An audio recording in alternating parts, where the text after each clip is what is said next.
They came for a ruthless CEO at dawn, guns drawn and sirens screaming. No one expected the quiet groundskeeper to walk into the chaos and walk out with her child and her heart. The mansion rose above the city like a declaration of victory, all sharp glass and pale stone, positioned on the hill as if it had earned the right to look down on everything beneath it. Mark arrived before sunrise, the sky still bruised with early light, the air cool enough to sting his lungs in a way he liked. He parked near the service gate, grabbed his tools, and walked the familiar path that curved along the eastern hedge line. 3 years of working here had etched every step into his body. He didn't need signs or schedules anymore.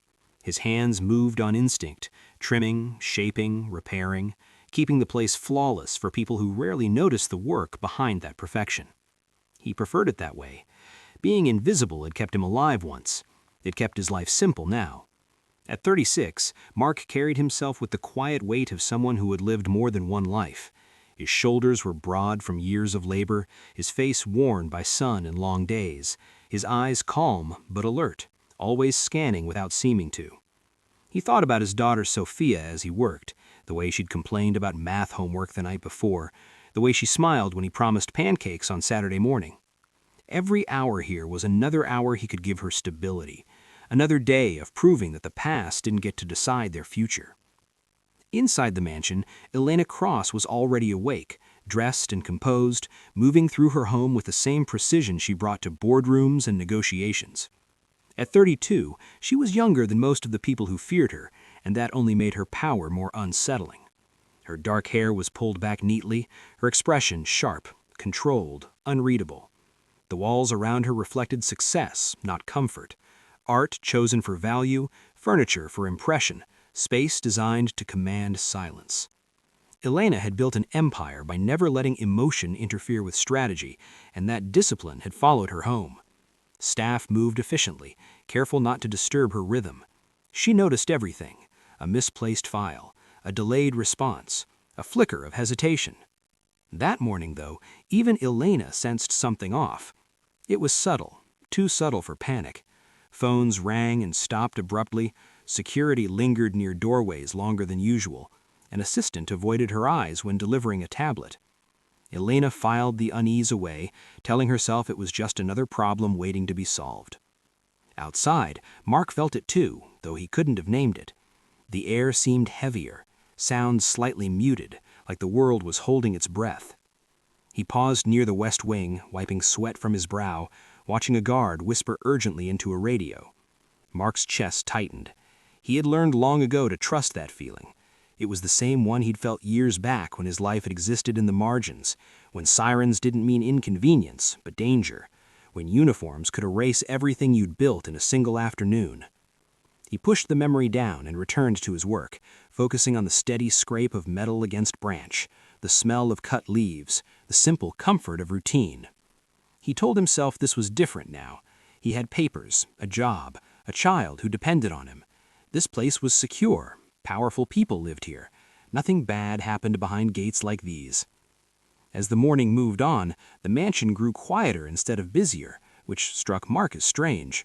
Deliveries were delayed, ground supervisors gave vague instructions to stay close to service corridors. One of the kitchen staff crossed herself as she passed him, eyes wide with something like fear. Mark straightened slowly, scanning the property. The sky had brightened, sunlight glinting off glass, making the estate look untouchable again. He wondered if that was how it always felt, right before things broke. Inside, Elena stood at her office window, looking out over the grounds without really seeing them. She thought about a pending merger, a board member she no longer trusted, a legal memo that needed revising. Control had always been her shield. She believed in preparation, in leverage, in staying 3 steps ahead. Yet the unease lingered, threading through her thoughts like a quiet warning she couldn't silence. She glanced at the framed photo on her desk, a rare personal touch in an otherwise sterile room. Her daughter smiled back at her, missing a front tooth, joy unguarded. Elena felt a brief, unfamiliar tightening in her chest and turned away, forcing her focus back to work. She had built this life to protect that child. Everything else was secondary. Outside, Mark packed up one set of tools and moved toward the service shed, his movements unhurried but purposeful. He told himself he was imagining things, that nerves were just old habits refusing to die. Still, his eyes tracked every unfamiliar movement, every closed door, every hushed exchange. The mansion loomed above him, flawless and cold, a symbol of success that felt strangely fragile in that moment. Mark didn't know why his thoughts kept circling back to escape routes, to blind corners, to the sound of sirens echoing through memory. He only knew that something was coming, the kind of thing that didn't care about money or power or promises, the kind of thing that arrived fast and left nothing the same. As he clipped the final branch and stepped back to survey his work, Mark felt the weight of the day settle into his bones. Somewhere inside the mansion, a mother worked to protect her empire. Outside, a father worked to protect his child. Neither of them knew yet how closely their lives were about to collide, and how the quiet morning on that hill would be the last moment of calm before everything shattered. The first siren split the air so sharply it felt physical, like a blade cutting through the calm, and Mark froze mid-step with a coil of hose in his hands as the sound echoed off the stone walls of the mansion and rolled down the hill toward the city below. For a half-second, his mind refused to accept what his body already knew, but then the second siren came, closer, louder, followed by the unmistakable growl of engines accelerating up the private drive. He turned just as black vehicles burst through the front gate, tires screaming, doors flying open before they had even come to a full stop. Men poured out in dark uniforms, weapons raised, movements precise and rehearsed, the bold white letters on their jackets leaving no room for doubt. ICE. The word landed in Mark's chest like a blow.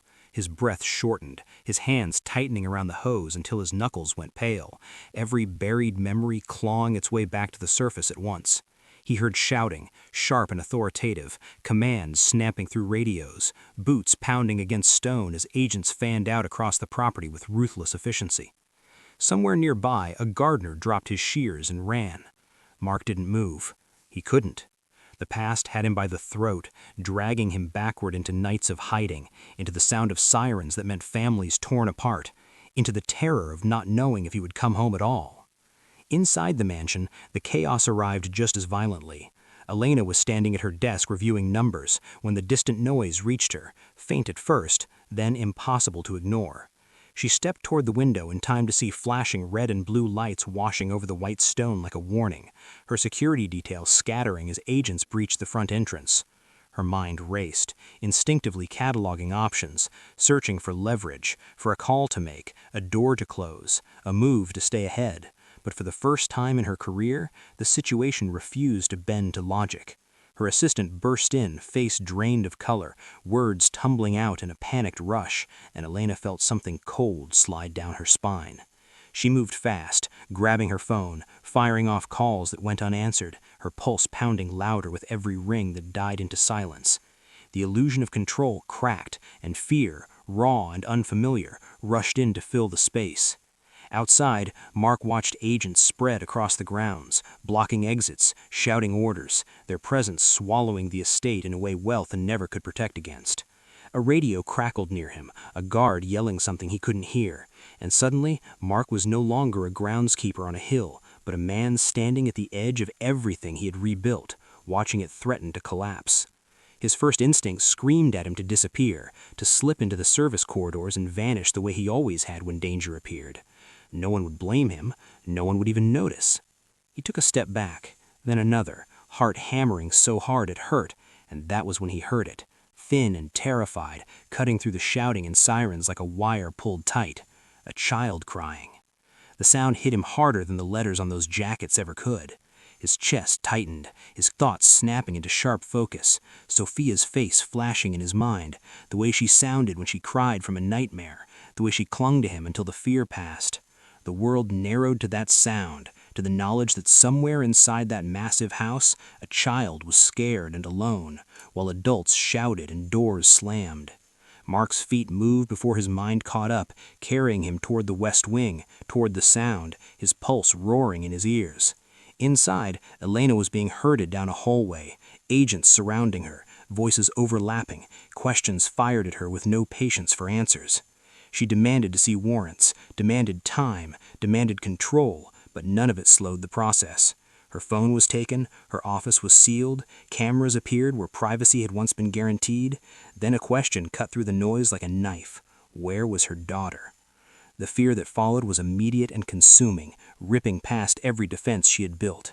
Elena tried to turn back, tried to push past an agent, her composure finally shattering as panic took hold. But strong hands stopped her, pulling her forward while her voice rose, sharp with desperation. Outside, Mark slipped into a service entrance just as agents rushed past the main corridor, their focus elsewhere, his body remembering how to move unseen, how to stay low, how to exist in the blind spots of power. His breath came shallow as he followed the sound, every step echoing too loudly in his head, every shadow threatening discovery. He knew the layout better than anyone, knew which doors led to dead ends, and which ones opened into hidden passages meant for workers, not residents. The sirens continued to scream, bouncing off walls, vibrating through floors. The estate transformed into something unrecognizable in minutes. Mark's fear didn't vanish, but it sharpened, reshaped itself into something focused and dangerous. He wasn't thinking about consequences anymore. He wasn't thinking about himself at all. He was thinking about a child who didn't understand why strangers with guns were storming her home, about the promise he made every night when he tucked Sophia into bed that he would always come for her no matter what. Somewhere behind him, an agent shouted his name, not Mark's name, but a name, and Mark pressed himself flat against a wall as boots thundered past, the air thick with urgency and confusion. Inside another wing of the mansion, Elena's heart pounded so violently she thought she might collapse, her mind screaming one word over and over again, her daughter's name, as she fought against hands that pulled her farther away from the only place she wanted to be. The raids swallowed the mansion whole, consuming wealth, status, and illusion with equal indifference, and as sirens wailed and orders echoed, two lives moved on a collision course neither had seen coming. One was a woman whose power was being stripped away piece by piece. The other was a man who had survived losing everything once and refused to let it happen to a child if he could stop it. The storm had arrived, sudden and merciless, and by the time the sirens faded, nothing about that hill, that mansion, or the people inside it would ever be the same. The west wing felt narrower than it ever had, the air heavy and stale, as if the walls themselves were holding their breath, and Mark moved through it with a quiet urgency of someone who knew that hesitation could cost lives. The crying grew louder as he followed it, slipping through a service doorway just as two agents rushed past the main corridor, their boots striking marble, their voices sharp with orders that bounced off the ceilings. Mark pressed himself flat against the wall until they disappeared, his heart pounding so hard it threatened to give him away, then continued forward, guided by instinct more than sound. He found her in a playroom tucked behind an ornate door most people forgot existed, crouched behind a low couch with her knees pulled to her chest, small hands clamped over her ears as tears streaked down her face. She looked up when he entered, eyes wide with terror, her breath hitching as if she expected another stranger with a weapon to burst in. For a split second, Mark froze, the sight hitting him harder than he expected, because she was younger than he'd imagined, because fear looked the same on every child, no matter how much money surrounded them. He lowered himself slowly, keeping his movements careful and deliberate, the way he did with Sophia during thunderstorms, his voice barely above a whisper as he told her she wasn't alone, that he was there to help, that she needed to trust him just for a moment. She shook her head at first, words tumbling out in broken fragments about her mother, about the noise, about men yelling, and Mark felt his chest tighten as he listened, because every sentence echoed something he had heard before, something he had lived. When footsteps thundered closer, the decision settled in his bones without debate. He couldn't leave her here. He lifted her gently, feeling her small body tense before she clung to him instinctively, burying her face against his shoulder as if he were the only solid thing left in a world that had turned violent without warning. The weight of her wasn't heavy, but the responsibility was, pressing down on him as he moved toward the nearest service corridor, every sense on high alert. He knew the layout by heart, knew which hallways were watched and which ones were forgotten, the narrow paths carved out for workers who were meant to remain invisible. He slipped into one of those passages just as a flashlight beam swept across the doorway behind him, the light pausing for a fraction of a second before moving on, leaving Mark standing in darkness with his breath locked in his chest. He waited, counting silently, feeling the child's heartbeat racing against his own, then moved again, each step measured, controlled, his mind running through routes and risks with cold precision. The corridors twisted and narrowed, the ceilings dropping low enough that he had to hunch slightly, the walls close enough to brush his shoulders, and more than once he pressed himself into a recessed doorway as agents rushed past, radios crackling, boots echoing so loudly they vibrated through his bones. He could smell the sharp tang of sweat and metal in the air, hear the distant shouts as the raid continued to tear through the mansion, but inside this hidden spine of the house, there was only the sound of his breathing and the child's muffled sobs. He whispered to her again, telling her to stay quiet, to hold on, to think about something safe, and she nodded against his shoulder, her grip tightening whenever voices grew too close. At one point, they reached a junction where the passage split, and Mark hesitated, the wrong choice here meaning a dead end or worse, but muscle memory guided him left, toward an old stairwell that led down to storage rooms rarely used anymore. As they descended, a door slammed above them and voices echoed, and Mark felt panic surge, sharp and threatening, but he forced it down, reminding himself that fear made mistakes, that calm was the only thing keeping them alive. In another part of the mansion, Elena was being pulled through a sea in uniforms, her protests swallowed by noise, her heart racing with a terror she couldn't hide as one question screamed through her mind over and over again. Where was her daughter? Every instinct she had as a mother rebelled against the restraints placed on her, against the distance growing between her and the child she had built her entire life to protect. She didn't know that a man she barely noticed, a man whose name she couldn't have recalled an hour earlier, was navigating her home's forgotten veins with her child in his arms, risking everything without hesitation. Mark reached the bottom of the stairs and paused, listening, his ears straining for any sign of pursuit, then pushed open a heavy door that led into a storage room stacked with crates and covered in dust. He crossed it quickly and slipped through another exit on the far side, emerging into a narrower corridor that angled toward the back of the estate, closer to the tree line. His arms ached now, his breath burning in his lungs, but he didn't slow. When another flashlight beam cut across the corridor ahead, he ducked into an alcove just in time, pressing his back to the wall as the light lingered, then moved on, the child trembling against him. He told her they were almost there, though he couldn't be sure, and she nodded again, trusting him in a way that felt undeserved and absolute all at once. As they approached the final passage, an old maintenance route rarely used since renovations, Mark felt the world narrow to a single point, every sound amplified, every movement heavy with consequence. He knew once they stepped outside, there would be no turning back, no pretending this was just another day of work. He adjusted his grip, whispered one last reassurance, and pushed forward, driven by a simple truth that overpowered fear, law, and consequence alike. No child should be left alone in a storm like this, and if the world was determined to tear itself apart, then he would stand between it and her, even if it meant losing everything he had fought so hard to build. They broke into the open air through a narrow maintenance door that groaned softly as Mark pushed it, the sound slicing through his nerves, and then the world widened all at once as cool daylight spilled over them, and the sharp smell of pine and damp earth filled his lungs. The tree line behind the mansion swallowed sound in a way the house never had, muting the sirens and shouts into something distant and unreal, and Mark didn't stop moving until his boots hit uneven ground and branches snapped underfoot, his arms tightening around the child as if instinct alone could shield her from everything chasing them. He ran until his chest burned and his legs shook, weaving between trunks, guided by memory of property maps and long-forgotten paths used by maintenance crews years ago, until the noise faded enough that he could hear his own breathing again. Only then did he slow, lowering himself carefully to one knee, keeping his body between the child and the direction they'd come from, his heart still hammering as he scanned the trees for any sign of pursuit. The girl clung to him, her small fingers twisted into the fabric of his shirt, her sobs quieter now but no less desperate, and Mark spoke to her in a low, steady voice, telling her she was safe, telling her he wouldn't let anyone hurt her, even as he knew safety was a fragile thing, something you had to keep earning moment by moment. He guided her the rest of the way to an old utility shed near the property's edge, its door hidden by ivy and neglect, a place he remembered from his first year on the job when he'd been warned it was useless but left alone. Inside, the air was dusty and still, sunlight filtering through cracks in the wood, and Mark closed the door gently behind them, lowering the child onto a bench while he crouched in front of her, meeting her eyes at her level. He asked her name, asked if she was hurt, and when she shook her head, he let out a breath he didn't realize he'd been holding, wiping dirt from her cheek with the back of his hand in a gesture so familiar it made his chest ache.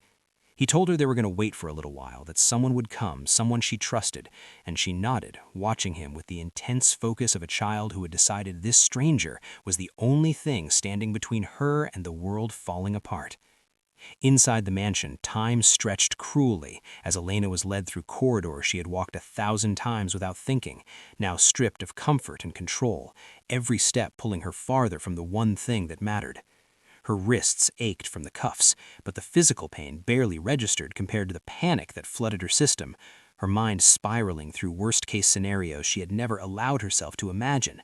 She demanded answers, demanded to see her daughter, her voice sharp with authority and fear intertwined, but the responses were clipped and impersonal, procedural words that meant nothing in the face of a mother's terror. The cameras, the agents, the whispered commentary, all blurred together as Elena's thoughts narrowed to a single point, her child's face burning behind her eyes, the sound of imagined cries echoing louder than the sirens ever had. When they finally moved her to a holding area, the silence hit harder than the noise, the waiting stretching unbearably as minutes dragged into hours, every second carving deeper grooves of dread into her composure. She sat rigid, her posture immaculate even as her hands trembled, her mind replaying every moment she'd spent away from her daughter in the name of work, every late night justified as protection, every compromise framed as necessary, and for the first time she wondered if power had blinded her to the one vulnerability that truly mattered. The call came without warning, a quiet exchange between agents, a shift in tone that Elena caught instantly, her head snapping up as a name was mentioned, her daughter's name, spoken with a note of surprise that sent her heart racing. She surged forward, ignoring orders, her breath caught in her throat as she was escorted to a nondescript vehicle and driven away from the mansion, away from the spectacle, to a place that felt deliberately small and unremarkable. When the door opened and she stepped inside the safe house, the sight in front of her shattered whatever control she had left. Her daughter sat on a bench, eyes red but alive, and before Elena could register the man standing beside her, she was on her knees, pulling the child into her arms with a sound that was half sob and half prayer, her entire body shaking as relief crashed over her in a wave so powerful it left her breathless. She pressed her face into her daughter's hair, inhaling, grounding herself in the undeniable truth that she was here, she was safe, she was real, and tears streamed freely down Elena's face, unchecked and unstoppable. It was only after that moment, after the world narrowed and then slowly widened again, that Elena looked up and truly saw Mark. He stood a few steps back, his posture respectful, his expression exhausted but steady, dirt smudged on his clothes, his arms hanging heavy at his sides as if the adrenaline had finally begun to drain away. Their eyes met, and something unspoken passed between them, a recognition deeper than gratitude, deeper even than shock. Elena saw in him not an employee, not a background figure, but a man who had chosen action over safety, who had stepped into chaos without hesitation for a child who wasn't his. She opened her mouth to speak, to say thank you or to ask why, but no words came, her throat tight with emotion she wasn't used to feeling so openly. Mark nodded once, a small, almost apologetic gesture, as if he'd done nothing extraordinary, and Elena felt something shift inside her, a quiet fracture in the armor she had worn for so long. Around them, the world was still unraveling, consequences lining up unseen, futures changing course in ways neither could yet comprehend. But in that small room, with a child alive and breathing between them, everything else felt distant.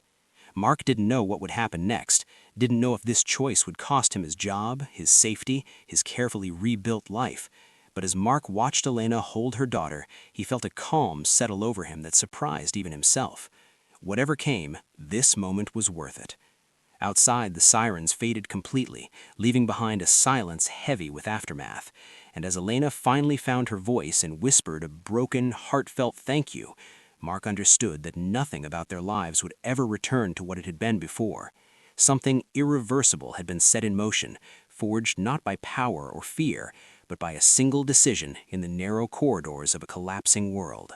The world did not pause after the reunion. It accelerated. And within hours, Elena's name was everywhere, threaded through headlines, speculation, and judgment that moved faster than truth ever could. Mark felt the shift almost immediately, even from the distance of his small apartment where the walls were thin and the silence was loud. He watched the coverage without sound while Sophia colored at the kitchen table, careful to keep his face neutral, careful not to let the tension he felt seep into her evening routine. The mansion on the hill was now a crime scene, its image looping endlessly on screens, analysts dissecting Elena's downfall with the detached confidence of people who had never stood in a room waiting to see if their child was alive. Mark recognized the pattern, how narratives hardened quickly, how nuance vanished under certainty, and he chose to stay invisible, declining calls he didn't recognize, avoiding places where questions might be asked. He returned to work elsewhere, took temporary jobs, fixed fences and patched roofs, anything that kept food on the table and attention away from him. At night, when Sophia slept, the weight of what he had done pressed in on him, not regret, but awareness, the understanding that choices like that never came without a cost, even when they were right. Elena's cost arrived publicly and brutally. Her accounts were frozen, her authority evaporated, her reputation pulled apart by voices that had once praised her decisiveness and now condemned it. She moved through days of hearings and interviews with a controlled face that masked exhaustion, her mind always returning to the same image, her daughter safe on that bench, the feel of her heartbeat under her own. The relief of that moment did not fade, and neither did the image of Mark standing a few steps back, steady and quiet, as if he had always belonged there. Elena tried to explain him away at first, telling herself he was simply a decent man who had done what anyone should have done, but the thought rang hollow. She knew her world well enough to understand how rare that kind of instinctive courage actually was. Weeks passed, the noise dimming slightly as attention shifted to the next scandal, and Elena found herself restless in a way she had never experienced before. Without the machinery of her empire to occupy her every hour, she noticed things she had long ignored. The way her daughter laughed when pushed too high on a swing. The way silence could be peaceful instead of threatening. It was on an ordinary afternoon, sunlight soft and unremarkable, that she found Mark again. He was at a public playground across town, sitting on a worn bench with his shoulders slightly hunched, watching Sophia navigate the monkey bars with careful determination. Elena approached slowly, dressed simply, no assistants, no guards, her presence unannounced and unprotected in a way that would have terrified her once. Mark saw her before she spoke, his body tensing reflexively before recognition softened it, his eyes holding a flicker of caution he didn't try to hide. For a moment, neither of them spoke, the noise of children filling the space between them, and Elena realized how unfamiliar it felt to stand without an agenda, without leverage, with nothing but a thank you she had already said and a need she didn't yet understand. She broke the silence quietly, telling him she hadn't come to cause trouble, that she just wanted to talk, and Mark nodded, shifting slightly on the bench to make space without committing to anything more. They spoke in fragments at first, about the children, about school schedules and playground politics, the kind of small talk that built bridges slowly without demanding trust up front. Elena noticed the way Mark's attention never fully left Sophia, how his eyes tracked her movements even as he listened, and she recognized the same vigilance she felt in herself, stripped of status and sharpened by love. Eventually, the conversation drifted, unavoidably, toward the day that had tied their lives together, though neither of them named it outright. Elena spoke about fear, about how power had always felt like insulation until it failed her completely, and Mark listened without judgment, his responses measured, grounded in experience rather than theory. He spoke carefully about rebuilding a life from nothing, about learning when to stay quiet and when to step forward, about how the hardest part of survival was teaching yourself to believe the danger was over. Elena found herself listening with an intensity she usually reserved for negotiations worth millions, because this felt more consequential than any deal she had ever closed. There was an attraction there, undeniable but restrained, not the spark of fantasy, but the slow warmth of recognition, two people seeing past the surfaces they had perfected for years. They did not touch, they did not promise anything. They sat side by side, watching their daughters play, sharing a moment that felt earned rather than taken. When the girls eventually ran back, flushed and laughing, Elena stood, thanking Mark again, this time without the weight of desperation, just sincerity. and Mark nodded, shifting slightly on the bench to make space without committing to anything more. As she walked away, Elena felt something unfamiliar settle in her chest, not longing exactly, but possibility, the sense that life had not closed its doors on her entirely, that something quieter and truer might still be within reach. Mark watched her go, feeling the echo of the day reverberate through him long after she disappeared from view, aware that the line he had crossed could not be uncrossed, that his choice had altered the shape of his future in ways he could not yet define. That night, as he tucked Sophia into bed and listened to her recount every detail of the playground adventure, Mark felt a cautious optimism he hadn't allowed himself in years, not because everything was fixed, but because something honest had begun to root. The world outside remained uncertain, consequences still unfolding for Elena, and unseen risks lingering for him, but beneath it all was a shared understanding that strength did not always look like dominance, and that sometimes the bravest connections formed not in moments of triumph, but in the quiet aftermath, when two people chose to sit on a bench and speak the truth without armor. The weeks that followed settled into a strange, uneven quiet, the kind that comes after something irreversible has already happened, and the world is still deciding how to absorb it. The mansion on the hill remained empty, its gates closed, its image slowly fading from the constant news cycle as newer scandals demanded attention. But the consequences of that day continued to ripple outward in ways neither Mark nor Elena could fully see. Investigations dragged on, names were traded in back rooms, and public opinion hardened into something blunt and unforgiving. Yet beneath the noise there were subtler shifts, quieter reckonings that mattered more. Mark kept his routines small and steady, walking Sophia to school, fixing what needed fixing, choosing jobs that didn't ask questions or invite curiosity. He never spoke about what he had done unless asked directly, and even then his answers were brief, practical, stripped of drama. He wasn't interested in being a symbol or a headline. He wanted normalcy, the fragile, hard-earned kind that let a child sleep without fear and a father breathe without constantly looking over his shoulder. Sophia noticed the changes in him before anyone else did. The way he lingered longer at the playground, the way he watched people more closely but smiled more easily too, and she accepted it without judgment, secure in the simple truth that her father was still there, still choosing her every day. Elena's life, by contrast, unfolded under scrutiny even as the cameras slowly pulled back.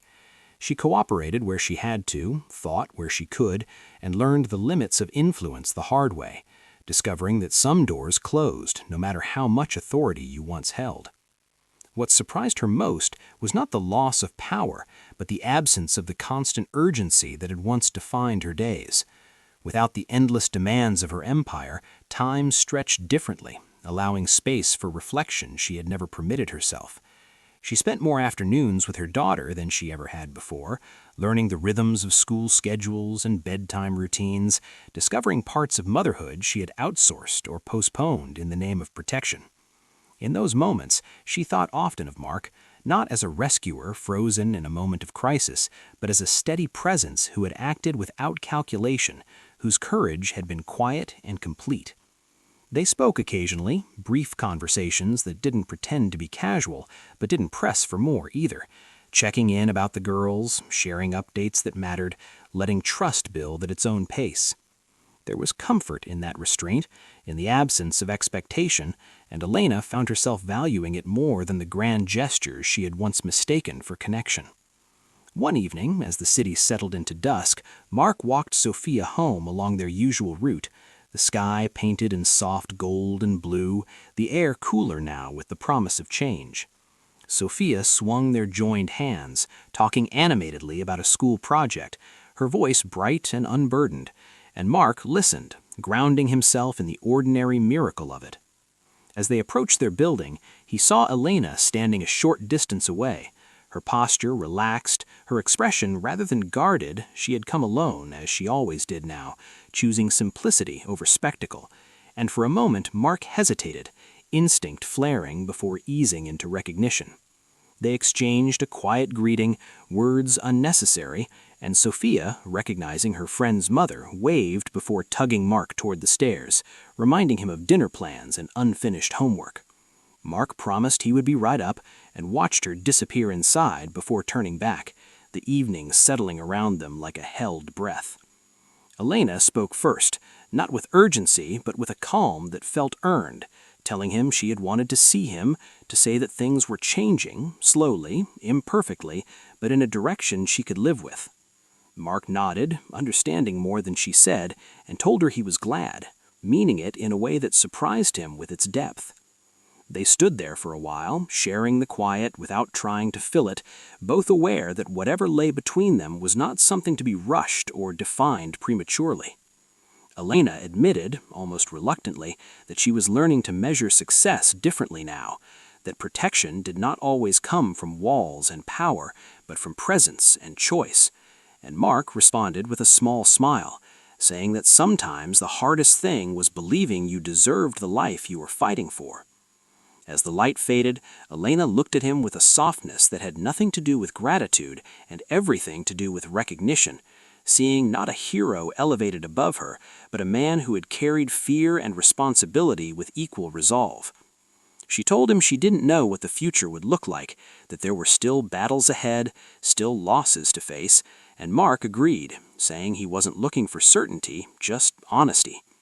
When they finally parted, there was no promise exchanged, no dramatic farewell, just an understanding that whatever came next would be chosen deliberately, not seized in desperation.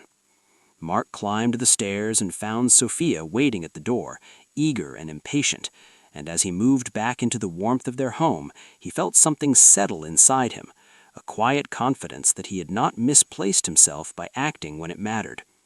Elena walked away down the street, her steps unhurried, the city lights flickering on around her, and for the first time in a long while she felt unafraid of the unknown.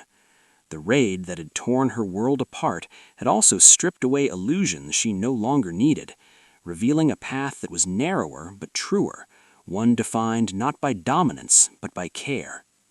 In different homes, under different circumstances, both of them prepared for the next day, carrying the weight of what had been lost and the fragile promise of what remained, bound by a single choice made in chaos that had reshaped their lives without demanding anything in return.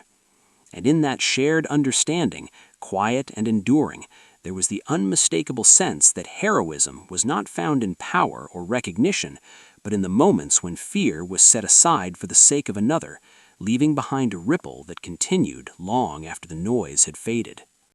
If you enjoy powerful stories about courage, love, and unexpected heroes, subscribe to Drew Daily Stories and share this story with someone who believes real strength shows up when it matters most.